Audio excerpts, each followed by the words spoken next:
Hello everyone, আসসালামু আলাইকুম। আমি Shrabani Mahmud Khan and welcome back to my channel. আজকে আমি তৈরি করব বিফ এবং ভেজিটেবল স্যুপ। এই জন্য আমি এখানে কিছু হাড্ডি সহ মাংস এবং চর্বি সহ মাংস নিয়ে নিয়েছি।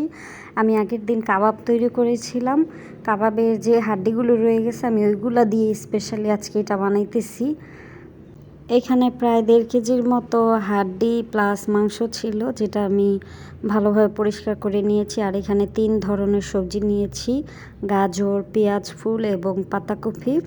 আর সাথে ছিল ধনেপাতা এবং আরেকটা নিয়ে নিয়েছি আয়াম স্টক। আমি বিফ স্টক পাইনি, তাহলে ওটাই নিতাম।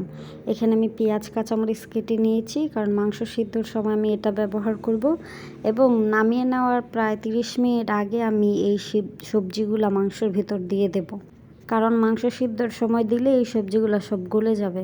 প্রেসার কুকারে এই যে আমি মাংসটা পরিষ্কার করে নিয়েছি এবং সাথে আদা রসুন বাটা, কাঁচামরিচ বাটা অ্যান্ড পেঁয়াজ, হলুদ 1 চিমটি, ধনিয়া গুঁড়া এবং লবণ দিয়ে ভালোভাবে মিশিয়ে নেব।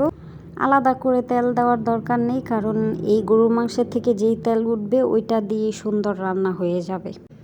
সিদ্ধ বসিয়ে দিয়ে প্রায় 30 মিনিটের মতো অপেক্ষা করলাম। এতে হাড্ডিগুলো একটু নরম নরম হয়ে গেছে, মাংসটাও যা ছিল কুক হয়ে গেছে প্রপারলি।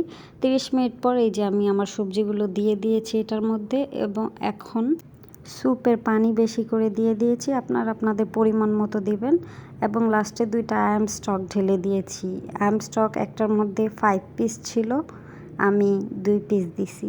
এই তো আমার খাবার রেডি অ্যান্ড এটা দেখতেও ইয়াম্মি লাগতেছিল, খাইতেও খুবই সুস্বাদু ছিল এবং হেলদি। 40 মিনিটসের মধ্যে আমার স্যুপ রান্না হয়ে গেছে।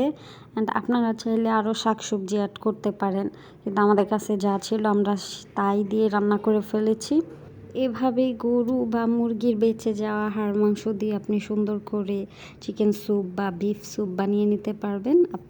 যাই হোক, সবাই ভালো থাকবেন এবং আপনারাও কোরবানি উপলক্ষে বিভিন্ন রেসিপি ট্রাই করে অবশ্যই শেয়ার করবেন। আল্লাহ হাফেজ, আসসালামু আলাইকুম।